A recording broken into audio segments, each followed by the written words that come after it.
नमस्ते बच्चों। ऊर्जा प्रबंधन हम लोग पढ़ रहे हैं। ऊर्जा प्रबंधन के 6 भाग हम पढ़ चुके हैं, जिसमें हमने ऊर्जा प्रबंधन के बारे में, थकान के बारे में और शक्ति व्यवस्थापन के तत्वों के बारे में पढ़ा था। आज हम ऊर्जा प्रबंधन का अंतिम और 7वां भाग पढ़ेंगे। भाग 7 में हम पढ़ेंगे कार्य सरलीकरण के। बच्चों, कार्य सरलीकरण क्या है? Simplest, easiest and the quickest method of doing work is called work simplification. जो कार्य सरलता से हो जाए, जल्दी से हो जाए और बहुत आसानी से कार्य कर लें, उस कार्य करने के तरीकों को हम कार्य सरलीकरण कहते हैं। समय और ऊर्जा में घनिष्ठ संबंध होता है बच्चों, लेकिन फिर भी दोनों अपना अपना अलग अलग महत्व रखते हैं। एक दूसरे पर निर्भर भी करते हैं, लेकिन अपना अपना महत्व और अपना अपना अस्तित्व भी रखते हैं।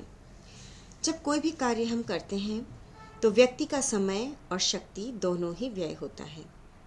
इन दोनों साधनों में सामूहिक रूप से किस प्रकार बचत की जाए, यानी कि कार्य को करने में समय की भी बचत हो जाए और हमारे ऊर्जा व्यय में भी बचत हो जाए, उसको कार्य सरलीकरण में मापा जाता है। कार्य को सरलता एवं कुशलता से संपूर्ण करना आवश्यक होता है बच्चों। जब व्यक्ति कोई भी कार्य करता है, पूरी तरह से कार्य में इन्वॉल्व होता है, तो उस कार्य में उसका समय भी लगता है और उसकी शक्ति भी लगती है, और दोनों को ही किस तरह से बचाया जाए, ये सब कुछ हम कार्य सरलीकरण के अंतर्गत समझते हैं। घर के कार्यों को करते समय गृहिणी में उत्सुकता उत्पन्न की जा सकती है, उसे प्रेरणा दी जा सकती है, ताकि वो ये पता लगा सके कि किस कार्य को करने में कठिनाई आती है और उसे किस प्रकार सुधार ला करके वो अच्छे तरीके से कर सकती है। बच्चों, वैसे तो हमने पढ़ा था कि थकान दूर करने के उपायों के बारे में, और उसमें हमने प्रेरणा की भूमिका, कार्य करने के तरीकों, कार्यक्षेत्र इत्यादि के बारे में समझा था। अब हम पढ़ते हैं बच्चों कार्य सरलीकरण से लाभ। गृहिणी के पास दिन भर के कौन से समय में अत्यधिक कार्यभार होता है? अत्यधिक कार्यभार बच्चों आप समझते होंगे, हमने आपको समय प्रबंधन में पढ़ाया था कि अत्यधिक कार्यभार का मतलब होता है दिन भर का एक ऐसा समय जिस समय बहुत सारे कार्य एक नियत समय में करने होते हैं, तो उस समय को अत्यधिक कार्यभार का समय कहा जाता है। तब वह कार्य को या तो सरल बना करके, अनावश्यक गतियों को हटा करके, अनावश्यक कार्यों को हटा करके अपने कार्यभार को कम कर सकती है। कुछ कार्यों को बाद के लिए छोड़ करके, कुछ कार्यों में अलग अलग ढंग से प्राथमिकता निर्धारित करके, उनको करके उनमें कमी करके उसमें सुधार लाया जा सकता है। एक कार्य को करने में समय की कटौती की जा सकती है। कुछ कार्यों में जिनमें कि पूरे शरीर का उपयोग हो रहा है और थकान ज़्यादा आ रही है, उसमें अगर घरेलू उपकरणों का प्रयोग किया जाए या फिर कार्य संपादन की किसी नवीन विधि को अपनाया जाए जिससे कि समय और शक्ति दोनों की ही बचत होती है, तो इससे भी कार्य सरलीकरण होता है। एक कार्य को करने में शारीरिक गति का मूल्यांकन करना और फिर गति और वेग में सुधार करना। किसी भी कार्य को करने में ये देखना बच्चों कि किस कार्य को करने में शारीरिक गति कब, कहाँ और कितनी लग रही है, उसका मूल्यांकन करना और फिर मूल्यांकन करके गति और वेग में सुधार लाना। एक विशिष्ट कार्य में किसी भी क्रियाओं को ध्यान से अध्ययन करके अनावश्यक क्रियाओं को हटा करके उस कार्य में सुधार लाया जा सकता है। दैनिक दिनचर्या में परिवर्तन करके नीरसता को दूर किया जा सकता है, कार्य करने में रुचि उत्पन्न कर सकते हैं, नवीनता ला सकते हैं। ऐसा करने से मनोवैज्ञानिक थकान को दूर किया जा सकता है, और मनोवैज्ञानिक थकान के दूर होने से व्यक्ति शारीरिक रूप से भी कम थकेगा। कार्य कुशलता में वृद्धि करने के लिए कार्य सरलीकरण की विधियों को अच्छे से जान लेना बच्चों बहुत अधिक ज़रूरी है। अगर हम रोज़ कार्य को करते हैं, आपने भी नोट किया होगा, किसी एक कार्य को आप किसी तरीके से करते हैं, तो वो जो लगातार करने का तरीका होता है वह एक दिन आदत का रूप ले लेता है, और जब ये आपकी आदत बन जाता है तो इसे बदलना बहुत मुश्किल होता है। लेकिन बच्चों, अपने कार्य को बहुत अच्छे से एनालाइज करना, कार्य विधि को बहुत ढंग से विश्लेषित करना, मूल्यांकन करना, और अगर उसमें कोई कमी है या ऊर्जा व्यय अधिक होता है या समय व्यय अधिक होता है तो उस क्रियाविधि को बदलना आवश्यक हो जाता है। बच्चों, ये बात सही है कि वो हमारी आदत में शुमार हो चुका है, लेकिन इसके लिए हम ऐसा करें कि अपनी आदत का परिवर्तन नहीं करें, वो गलत होगा।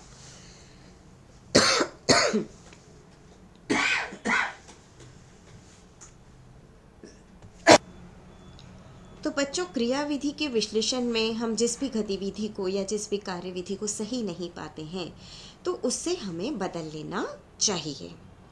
किसी भी कार्य को करते समय यदि गलत या अनुचित शारीरिक मुद्रा स्थिति में हम लंबे समय तक रहते हैं बच्चों, तो हमने पहले भी पढ़ा था कि मांसपेशियों में तनाव आता है, और मांसपेशियों में तनाव आने से उस पर्टिकुलर प्लेस पर दर्द होता है।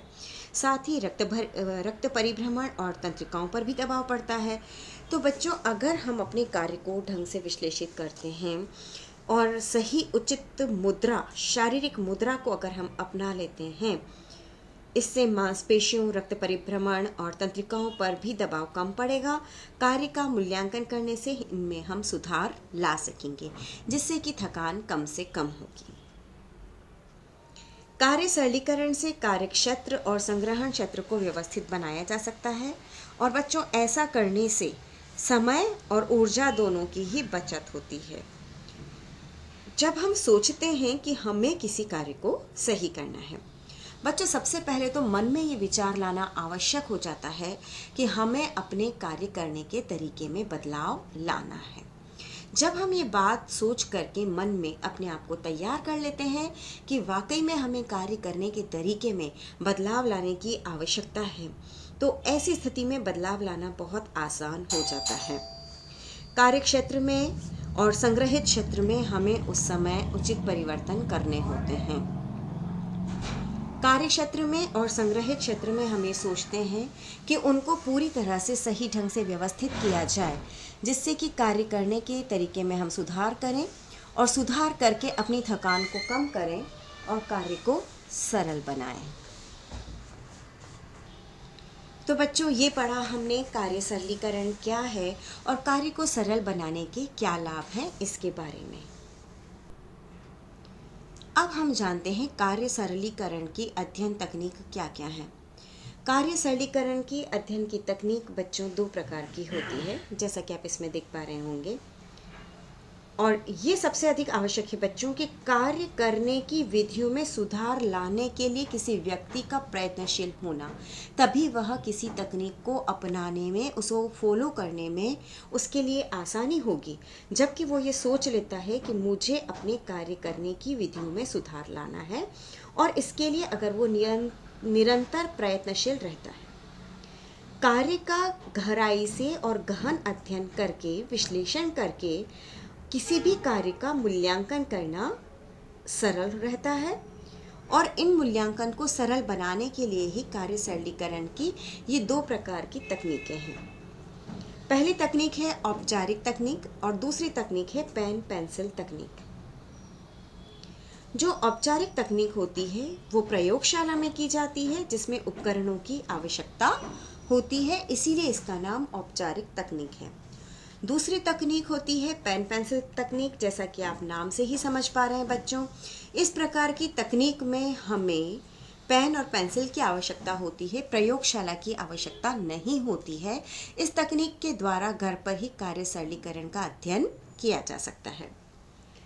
औपचारिक तकनीक में मुख्य रूप से 4 प्रकार की तकनीकें हैं: micro motion film, cyclograph, memo motion, stopwatch तकनीक। पेन पेंसिल तकनीक में है process chart, operation chart, multiman chart और पाथवे चार्ट। सबसे पहले हम बात करते हैं बच्चों माइक्रो मोशन फिल्म विश्लेषण की, जो कि औपचारिक तकनीक की प्रथम विधि है। इसके अंतर्गत कार्य का गतीय चित्र सामान्य स्थितियों में संपन्न किया जाता है। कार्य का कौन सा चित्र बच्चों?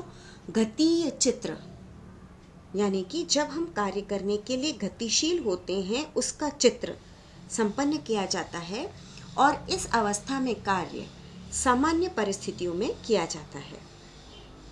फिर ये जो चित्र या फिल्म का बनाई जाती है इसका एक स्थायी रिकॉर्ड रखा जाता है और जब कार्य समाप्त हो जाता है तो एक चार्ट के द्वारा उसका विश्लेषण किया जाता है और हाथ एवं शरीर के अन्य भागों द्वारा की गई क्रियाओं का इसमें अध्ययन किया जाता है। बच्चों फिर से ये मैं आपको समझाती हूँ। इसमें कार्य का गतीय चित्र सामान्य स्थितियों में संपन्न किया जाता है और उस चित्र और फिल्म का हम एक रिकॉर्ड भी रखते हैं।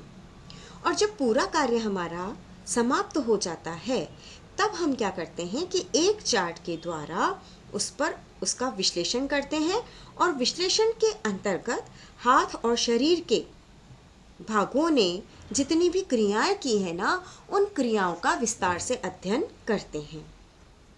कार्य संपादन को सरल बना करके गलतियों में सुधार लाया जाता है और पुनः जब गलतियों में सुधार लाया जाता है, गलतियों को देख लिया जाता है, तो पुनः कार्य को संपन्न किया जाता है और कार्य को संपन्न करने पर पुनः उसका चित्र उतारा जाता है और ये देखा जाता है कि पहले और अब में कितना समय और कितना श्रम में परिवर्तन आया है और कार्य को सरल करने का प्रयास किया जाता है। तो बच्चों, ये जो हमने माइक्रोमोशन फिल्म के बारे में पढ़ा, इसमें कार्य का गतीय चित्र उतारा जाता है। फिर है साइक्लोग्राफ तकनीक। साइक्लोग्राफ तकनीक एक फोटोग्राफिक यंत्र है बच्चों, जिसका उपयोग किसी कार्य को करने हेतु की जाने वाली गतियों के अध्ययन हेतु किया जाना है। किसके लिए करेंगे? इसमें भी बच्चों किसी कार्य को करने के लिए जो शरीर की गतियां होती है उसका अध्ययन किया जाता है। और जब इस यंत्र को, ध्यान से समझिएगा बच्चों, कि जब इस यंत्र को शरीर के किसी भाग से जोड़ा जाता है और जैसे कि आपने इसे कलाई से जोड़ दिया, तो उस भाग की क्रियाओं को, अब जितनी बार कलाई का मूवमेंट होगा, इस भाग की क्रियाओं को बल्ब के प्रकाश के रेखीय चित्र के द्वारा बताया जाता है। समझ में आया बच्चों? इसमें एक बल्ब को शरीर के जिस स्थान का हमें अध्ययन करना है उसके द्वारा बल्ब को जोड़ दिया जाता है और फिर जोड़ने के बाद में क्या किया जाता है कि उसका जो रेखीय चित्र बनता है, बल्ब के प्रकाश का जो रेखीय चित्र बनता है, उसका अध्ययन किया जाता है। कार्य में सुधार किस प्रकार लाया जा सकता है, यह अध्ययन पहले किया जाता है। रेखीय चित्र को ध्यान से देख करके, अनावश्यक गतियों को हटा करके पुनः रेखीय चित्र उतारा जाता है और कार्यकर्ता कार्य का मूल्यांकन भी कर सकता है कि किस प्रकार उसके द्वारा यह कार्य किया गया। तो ये थी बच्चों साइक्लोग्राफ तकनीक। तीसरी तकनीक है बच्चों मेमो मोशन।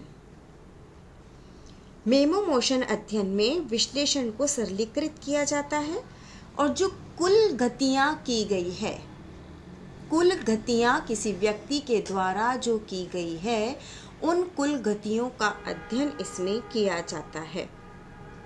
इसमें भी फिल्म उतारी जाती है और फिल्म का विश्लेषण प्रतीकों के उपयोग द्वारा किया जाता है।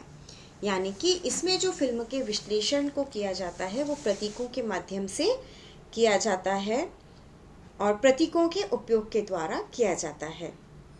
इसमें भी समय को नापने हेतु उपकरणों का उपयोग किया जाता है। इस तकनीक को हम कहते हैं मेमो मोशन तकनीक। उसके बाद आती है बच्चों स्टॉप वॉच तकनीक। इस तकनीक में कार्य का अध्ययन, सेकंड्स, समय के भागों का रिकॉर्ड रखा जाता है। बच्चों, कार्य का जो अध्ययन कर रहे हैं उस कार्य का अध्ययन सेकंड्स में किया जाता है और सेकंड्स के विभिन्न भागों का भी रिकॉर्ड रखा जाता है। कार्य में जो विभिन्न क्रियाएं हमने की है, उन क्रियाओं को करने में जो समय हमें लगता है उसको एक समय मापक इकाई कार्य को करने में, क्रियाओं को करने में लगने वाले समय को समय मापक इकाई जिसे कि TMU यानी कि टाइम मेजरमेंट यूनिट में प्रदर्शित किया जाता है। बात समझ में आई बच्चों? क्रियाओं में लगने वाले समय को सेकंड्स के भागों में भी TMU में प्रदर्शित किया जाता है, टाइम मेजरमेंट यूनिट जिसे कि समय मापक इकाई कहते हैं, उसमें इसका अध्ययन किया जाता है। एक TMU एक सेकंड का, ध्यान से सुनिएगा, एक TMU यानी कि एक समय मापक इकाई या टाइम मेजरमेंट यूनिट एक सेकंड का 0.036 भाग होता है। एक TMU एक सेकंड का 0.036 भाग होता है। ये बच्चों हम इसको और भी सरल करके कह सकते हैं कि एक मिनट का 0.0006 भाग होता है, 0.0006 भाग होता है। क्योंकि बच्चों ये टाइम का एक छोटे से छोटे सेकंड के भाग का भी अध्ययन कर रहा है, तो इससे समय को बचाने में बहुत मदद मिलती है और कार्य करने में लगने वाले समय में सुधार लाने के लिए यह विधि बहुत ही लाभकारी है। बच्चों आज के वीडियो में हम इतना ही पढ़ेंगे। तो कार्य सरलीकरण की जो 2 अध्ययन तकनीक है उसमें औपचारिक तकनीक और पेन पेंसिल तकनीक है। और औपचारिक तकनीक में माइक्रो मोशन फिल्म विश्लेषण, साइक्लोग्राफ विधि, मेमो मोशन अध्ययन और स्टॉपवॉच तकनीक के बारे में हमने अध्ययन किया। इसका अगला भाग हम अगली बार में पढ़ेंगे। धन्यवाद बच्चों। आज हमने कार्य सरलीकरण क्या है यानी कि simplest, easiest and quickest method of doing work is called work simplification और उसके लाभ के बारे में पढ़ा। इसके साथ ही हमने कार्य सरलीकरण की जो अध्ययन तकनीक है उसमें औपचारिक तकनीक को विस्तार से पढ़ा। अगले व्याख्यान में हम इसकी पेन पेंसिल तकनीक को भी विस्तार से पढ़ेंगे। धन्यवाद।